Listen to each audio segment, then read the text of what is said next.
Hello class, it's Professor Streeter, and in this video I'm going to walk you through the answers to quiz 3, which was the quiz on David Enoch's essay, Why I Am an Objectivist About Ethics and Why You Are Too. And that begins on page 204 of The Ethical Life. So I'm going to put myself down here in the screen and begin the quiz. Here's what it looks like. The questions should be in this order, but the answers might be scrambled from what you saw. The first question, identify the main reason why analogs of the spinach joke, versions of the spinach joke, are not funny when they are applied to moral issues. So the joke is funny in some contexts and not others. Why isn't it funny in some of the moral contexts? A, because unlike the case of one's taste in food, the question whether something is right or wrong is not all about us and our preferences. That's definitely a possibility. Because B, because morality is subjective, just like one's taste in food.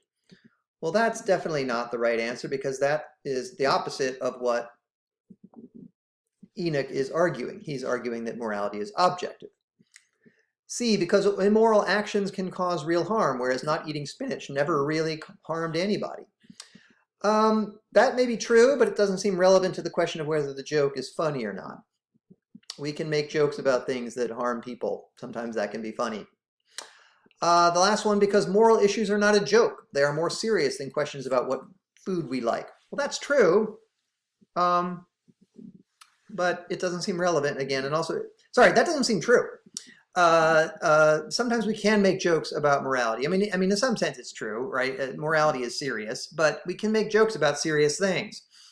So the correct answer is A, because unlike the case of one's taste in food, the question whether something is right or wrong is not all about us. When I'm saying that murder is wrong, I'm not saying something about myself or my preferences. I'm saying something about the action. Whereas when I say that the cheeseburger is tasty, I'm really saying something about me and my preferences for cheeseburgers. Okay, that's the first one. What does Enoch mean by the phenomenology of disagreement? So the spinach test came up on page 204 and 205. Then he introduces thoughts about disagreement on page 206. So the phenomenology, does it mean the appearance of disagreement? That's a possibility. Does it mean what happens when people resolve a disagreement? No, it's something about the nature of disagreement and the experience that we have of it. Is it describing the logic of disagreement? No, that would be the logic of disagreement, not the phenomenology. So the phenomenology is either the appearance or what it feels like, and those may sound similar, but it's D, what it feels like to engage in disagreement, right? The inner feel of being in an argument with somebody or debating something. So the appearance of disagreement means like it seems like we're arguing, but we're not really. Whereas what it feels like is, what does it actually feel like from the inside to be engaged in an argument or to be disagreeing with someone? And what he says about that is it feels like we're talking about something objective. It doesn't feel like we're just talking about our feelings. Like when we debate abortion, for example, it seems like we're talking about the act, not how we feel about the act. So from the inside, it feels like moral arguments are objective. Okay, question 3. Identify the central question Enoch raises about the moral status of abortion. So he uses that example in this section when he subjects this issue to his second test of objectivity. Okay, so the second test comes up again on page 206 and 207. Does it feel more like disagreeing over which chocolate is better or like disagreeing over factual matters such as whether human actions contribute to global warming? That's certainly a possibility. Is it possible to reasonably resolve disagreements about whether women should have the right to terminate their pregnancies? That is certainly a question. It's not clear that that's the question that's raised in that section. Does the moral debate about abortion feel more important than the political debate about global warming? That's not a relevant question. That he doesn't raise any question like that. Is it more important to protect the rights of the mother or the rights of the unborn fetus? He's not debating the morality of abortion. He's thinking about the status of claims about the morality of abortion. And I think it's question A here. Does it feel more like disagreeing over the chocolate or more like disagreeing over factual matters, such as whether human actions contribute to global warming, right? It's a phenomenology of disagreement question. Okay. Then he gets to the third test, the counterfactual test for objectivity. That starts on page 207 and goes to 208. How does he apply this test to morality? Well, does the test ask us to imagine a world in which our beliefs are false? And then he applies the test to the claim that abortion is wrong. That's one possibility. Does the test ask us to imagine a world in which our beliefs and practices are very different? And then he applies the test to the claim that gender-based discrimination is wrong. Or does the test put our moral beliefs into question by telling a joke and seeing if it's funny or not? Well, I hope you see, that's the first one, the spinach test. So it's not the spinach test. Does the test put our moral beliefs into question by identifying other cultures that disagree with us? And then he applies this test to the claim that human actions contribute to global warming. It's a let's imagine the world kind of test, like imagine the world very different, but not a world in which all our beliefs are false, but a world in which our beliefs and practices just are very different from the ones we have now. Okay, so that's B. And then he applies that test to a claim about gender-based discrimination. So we can think about past eras in our nation's history, or we can think about our past at a time when gender norms were very different, norms for how women are supposed to behave and how men are supposed to behave, and norms for what counts as a man and a woman, right? All sorts of gender norms have undergone a lot of changes. And so what looked like discrimination today, what looks like discrimination today may not have looked like discrimination in the past. But more importantly, our attitudes toward gender, right, in the past are very different than our attitudes toward gender now. And so the thought is, if we imagine our beliefs and practices as very different, that wouldn't all by themselves, that doesn't make them right. So even in the past, when people thought that women belonged in the home, that didn't make it right, just because people shared those beliefs and practices in the past, right? Those are forms of discrimination against women, even if people didn't see it that way in those days. Okay, so that's the kind of test he's looking at there. Question 5, which of the following identifies Enoch's answer to the following question from his essay? Is he asking, sir, why does it matter whether morality is objective, right? Why does it matter? Does it matter because we want morality's objectivity to vindicate the phenomenology of deliberation and disagreement? Because we want morality's objectivity to vindicate our relevant counterfactual judgments? Because we want it to explain why the moral analog of the spinach test isn't funny? All of the above, right? Those are the 3 different tests for objectivity. Question 6, what determines whether a subject matter is objective according to Enoch?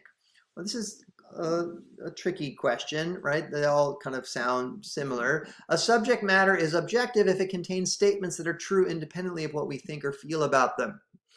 A subject matter is objective if it contains statements that everyone agrees with. Well, that's not the case, right? There's lots of objective subject matters, like the physics of astrophysics, right? The theories of matter in other parts of the universe. People disagree about that, about whether the universe is expanding or contracting, but it doesn't mean that astrophysics is not objective. A subject matter is objective if it contains statements that are true under all possible circumstances. Well, that's too strong, right? I can have objective beliefs and make objective claims that are true in this world, even though they might not be true in other worlds. A subject matter is objective if it contains no false statements, or if it doesn't contain any false statements. Well, that's again too strong, right? Physicists make objective claims, sometimes they're wrong. So it's A. The statements are true independently of what we think or feel about them. That's the point about objectivity. Okay, let me move a little faster. Question 7, according to Enoch, the whole point of the test, the spinach test, was to distinguish between caring about things just because we care about them and caring about things that seem to us important independently of us caring about them. So that's the point of the test, the spinach test. What's another way of making the same point? Everyone agrees that morality is objective. Well, that's false. There's disagreement about that. Objective facts are those we seek to discover, not those we make true. Well, that's a possibility. There's no important difference between caring about our taste in food and caring about moral issues. Well, he argues the opposite. He thinks there is an important difference, so that's not true. And the last, while there are no objective truths about taste in food, there are objective moral truths. That's something he thinks, but it's not, I think, the point that he's making here, the point that he's making here is about objective facts are those we seek to discover, not those that we make true. We don't make it true just by believing it. We don't make something valuable just by wanting it. Okay. 8. What's the main reason why Enoch draws an analogy between moral and religious discourse? He wants to show that moral discourse is more objective than religious discourse? Maybe. He wants to show that he has only established that morality aspires to objectivity, not that there actually are any objective moral truths. Similarly, religious discourse aspires to objectivity, but it may turn out that God does not exist. He wants to show that moral issues and religious issues are similar. Well, that's too vague. Everything is similar to everything else, potentially. He wants to show that morality depends on religion for its aspiration to objectivity. Well, he doesn't think that. He thinks that there are moral views that don't depend on religion. So it looks like this one. He's establishing that toward the end that morality aspires to objectivity. It may turn out that it's not objective.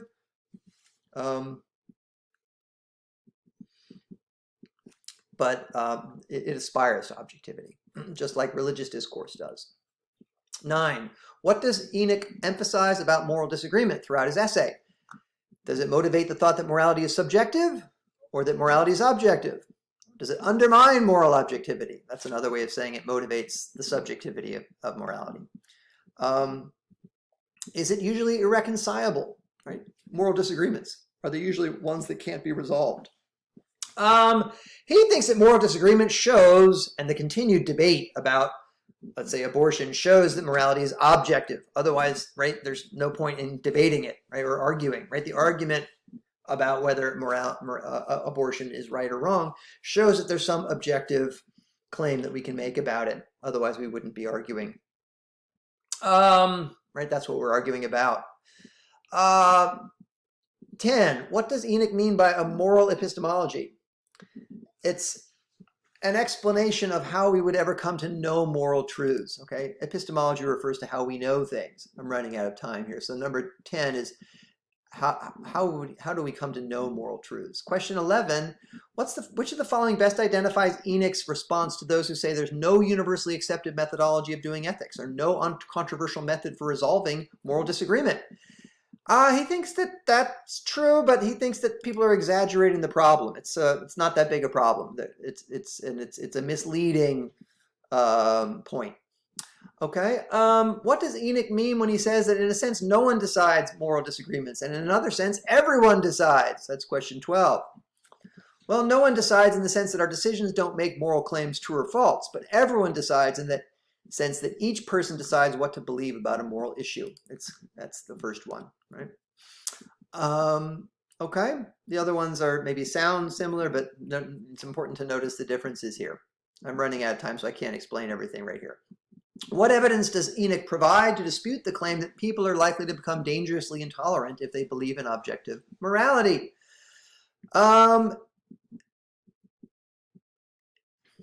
He points out that many social reformers in human history were moral objectivists who fought their whole lives against intolerance. Okay, so it's an overstated worry. Objectivity doesn't lead to intolerance. If anything, it leads to a fight against intolerance. Question 14, what does Enoch think his argument has shown? That there must be response-independent moral truths? Well, he hasn't proven that. That moral objectivism can't be refuted? No, he hasn't proven that.